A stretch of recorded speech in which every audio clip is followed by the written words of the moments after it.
Assalamu alaikum. I am Usama bin Kamar, your on-screen instructor of physics from tutorial.pk. Today we are going to start chapter 19 of grade 12 which is named as atomic spectra. Students, इस chapter में हम लोग बात करेंगे atomic structure की और atom का जो स्ट्रक्चर है इंटरनली उसको हम लोग थॉरली स्टडी करेंगे और हम लोग देखेंगे कि एटम्स के अंदर क्या ट्रांजिशंस हैं, क्या चेंजिंग है और इलेक्ट्रॉन्स और फोटॉन्स कैसे एमिट होते हैं और एनर्जीज कैसे क्वांटाइज्ड होती हैं। आइए चलते हैं चैप्टर की तरफ। सबसे पहले बात करेंगे इंट्रोडक्शन की। The beginning of the 20th century saw the start of new branches of physics. जो 20th सेंचुरी का स्टार्ट था स्टूडेंट्स, उसमें हम लोगों ने देखा कि फिजिक्स की जो नई ब्रांचेज हैं वो आना शुरू हो गई, जिसमें हम लोगों ने बात की एटॉमिक स्ट्रक्चर की और एटॉमिक स्पेक्ट्रम की।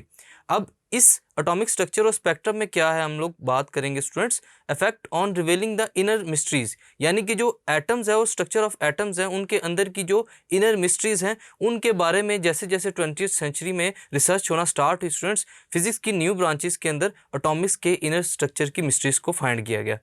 आइए सबसे पहले बात करते हैं एटॉमिक स्पेक्ट्रा की। हम लोग देखेंगे कि एटॉमिक स्पेक्ट्रा है क्या चीज़ और ये एटम के साथ कैसे रिलेटेड है। एटॉमिक स्पेक्ट्रा क्या चीज़ है स्टूडेंट्स, कि जब हम लोग सब्सटेंस को हीट अप करते हैं तो उसके जो एटम्स है स्टूडेंट्स वो एनर्जी को एब्जॉर्ब करते हैं और एनर्जी को एब्जॉर्ब करने की वजह से जो एटम्स है स्टूडेंट्स वो एक्साइट हो जाते हैं। एक्साइट होने का मतलब है वो मूवमेंट स्टार्ट कर देते हैं, यानी कि कुछ जो इलेक्ट्रॉन्स हैं वो हायर एनर्जी स्टेट्स की तरफ जंप कर जाते हैं। अब ये एनर्जी स्टेट्स क्या हैं कि एक जो इलेक्ट्रॉन है या फिर जो एटम है स्टूडेंट्स हमारे पास, वो क्या करते हैं, वो एक शेल से ट्रांसफ़र होकर दूसरे शेल में ट्रांसफ़र हो जाते हैं। अब इससे क्या होता है, उनकी जो एनर्जी स्टेट्स हैं वो बदलती हैं। हम लोग बात करते हैं इलेक्ट्रॉन्स की। अगर इलेक्ट्रॉन्स जो है स्टूडेंट्स वो शॉर्ट ड्यूरेशन के लिए, जो ड्यूरेशन कितनी है 10⁻⁸ सेकेंड, वो क्या करता है इतनी देर के लिए एक शेल से दूसरे शेल के अंदर फॉल करेगा और वहीं से वो लोअर एनर्जी स्टेट की तरफ वापस बैक हो जाएगा और वहाँ पे जो टाइम ड्यूरेशन चाहिए होगी स्टूडेंट्स इलेक्ट्रॉन को एक्साइटेड स्टेट से वापस लोअर स्टेट में आने के लिए, वो कितनी है 10⁻⁸ सेकेंड। अब इस प्रोसेस में क्या होता है, जो रेडिएशंस है वो एमिट होती हैं और वो किस फॉर्म में होंगी स्टूडेंट्स, फोटोन की फॉर्म में। अब हम लोग बात करते हैं एनर्जी की, जो कॉन्टिन्यूस लेवल है और डिस्क्रीट लेवल है। अब यहाँ पर जब जैसे ही इलेक्ट्रॉन ट्रांजिट करेगा, एक शेल से दूसरे शेल के अंदर जंप करेगा स्टूडेंट्स, तो क्या होगा, वहाँ पर जो फोटॉन्स निकलेंगे वो discrete packet of light energy की फॉर्म में होंगे। अब वो जो फोटॉन है स्टूडेंट्स एक पार्टिकल ऑफ लाइट है जिसकी जो करेक्टरिस्टिक्स है वो वेव फॉर्म में होती हैं, यानी कि हम लोग बात करते हैं कि उसके अंदर फ्रिक्वेंसी और वेवलेंथ भी पाए जाते हैं। अब अगर हम लोग उस फ्रिक्वेंसी को देखें, यानी कि जब इलेक्ट्रॉन जंप करता है एक स्टेट से दूसरी स्टेट के अंदर, तो क्या होता है स्टूडेंट्स, फोटोन एमिट होता है।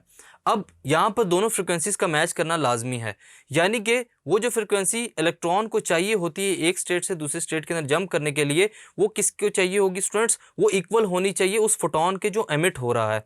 जब ये दोनों फ्रिक्वेंसीज आपस में इक्वल होंगी स्टूडेंट्स, तो क्या करेगा, इलेक्ट्रॉन ईजिली बैक और फोर्थ मूवमेंट कर सकता है एक शेल से दूसरे शेल के अंदर जंप करके, और वहाँ से जंप होने के बाद वापस भी इजीली आ सकता है और अपनी एनर्जी स्टेट्स को चेंज कर सकता है। स्टूडेंट्स, ये हमारे पास स्ट्रक्चर एटॉमिक स्पेक्ट्रम का, और हम लोग यहाँ पर देखते हैं कि इलेक्ट्रॉन जंप कर एक एक्साइटेड स्टेट से दूसरी एक्साइटेड स्टेट के अंदर जा सकता है। अब हम लोग बात करते हैं सॉलिड, लिक्विड और गैस की। उसके अंदर क्या होता है स्टूडेंट्स कि जो एटम्स हैं सॉलिड्स के अंदर वो ज़्यादातर क्लोजली पैक्ड होते हैं और वहाँ पर उनके अंदर ये काबिलियत नहीं होती कि वो जो रेडिएशंस हैं उनको एमिट कर सकते हैं फ्रीली। अब जब इंटरेक्शन होगी तो सॉलिड को और जो हमारे पास इलेक्ट्रॉन बीम है जो उनके ऊपर फॉल करवाई जा रही है स्टूडेंट्स, इलेक्ट्रॉन की बीम, उनका इंटरेक्शन जो है वो बहुत ही स्ट्रांग होता है। इस वजह से जो सॉलिड्स हैं उनके अंदर से जो इलेक्ट्रॉन्स हैं इजीली एक्साइटेड नहीं हो सकते। इस वजह से हम लोग क्या करते हैं स्टूडेंट्स, जो डिस्क्रीट रेडिएशंस हैं हमें वो नहीं मिलती, हमें वो पैटर्न नहीं मिलता जो हमें गैस में मिल सकता है। जो स्टूडेंट्स गैस के अंदर एटम्स पाए जाते हैं वो फ्री होते हैं क्या करने के लिए, रेडिएशंस को एमिट करने के लिए, जब हम लोग उनको एक्साइटेड करते हैं। जब हम लोग बात करते हैं students emission of spectrum gas की, उसमें क्या होता है, उसमें जो लाइन स्पेक्ट्रम एक हमारे पास शो हो रहा था स्क्रीन के ऊपर, वो ईजिली हमें विजिबल होता है स्क्रीन के ऊपर डिफरेंट कलर्स के अंदर। ये जो हमारे पास प्रॉपर्टी होती है स्टूडेंट्स ये गैस एटम्स के अंदर पाई जाती है। अब हम लोग एक एक्सपेरिमेंट को देखते हैं स्टूडेंट्स, जिसमें हम लोग सपोज करते हैं कि एक एवैक्यूएटेड ग्लास ट्यूब है जिसके अंदर हम लोग किसी भी गैस को फिल करते हैं, आया कि वो नियॉन हो, हीलियम हो या आर्गन हो। हम लोगों ने उस ट्यूब के अंदर गैस को फिल किया। अब हम लोग इलेक्ट्रोड्स की मदद से क्या देंगे, पोटेंशियल डिफरेंस ट्यूब को, जिसकी वजह से क्या प्रोड्यूस होगा, इलेक्ट्रिक करंट किसके अंदर, गैस के अंदर। अब जैसे ही इलेक्ट्रिक करंट प्रोड्यूस होगा स्टूडेंट्स, तो जो ट्यूब है वो लाइट को एमिट करना शुरू कर देगी जिसका जो कलर है वो करेक्टरिस्टिक्स होंगे किसके, गैस के। अगर हम लोग बात करते हैं यहाँ पर लाइट की जो एमिट हो रही है, उसको हम लोग एनालाइज करना चाहें, और एनालाइज करने के लिए हमें उसको पास करवाना पड़ेगा एक नैरो स्लिट से, और इसके पास जब वो स्लिट से मूव करेगी स्टूडेंट्स, तो वो आगे स्पेक्ट्रोस्कोप की तरफ फॉरवर्ड होगी।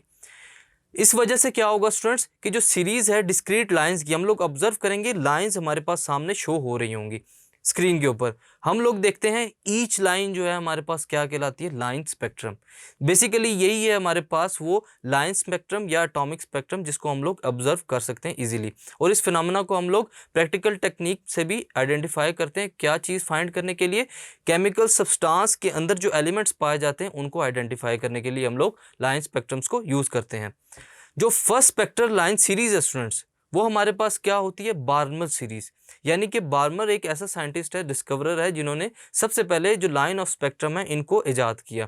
तो जो सबसे पहला हमारे पास स्पेक्ट्रल सीरीज आती है स्टूडेंट्स, उसको हम लोग बार्मर सीरीज कहते हैं। और उसके बाद जो बाकी सीरीज हैं वो बाकी जो अदर हमारे पास साइंटिस्ट हैं, डिस्कवरर्स हैं, उनके नाम के ऊपर जो सीरीज हैं वो डिफाइन की जाती हैं। तो अगर हम लोग एटम्स की इन स्पेक्ट्रल लाइंस को देखना चाहें स्टूडेंट्स, तो हम लोग इजीली एक्सपेरिमेंट से लाइन ऑफ स्पेक्ट्रम्स है स्टूडेंट्स, एलिमेंट की स्पेसिफिकेशन के लिए जो यूज किया जाता है प्रोसेस, हम लोग इस प्रोसेस से इजीली उसको फाइंड कर सकते हैं। और यही है स्टूडेंट्स हमारे पास एटॉमिक स्पेक्ट्रा या line of spectrum. Thank you.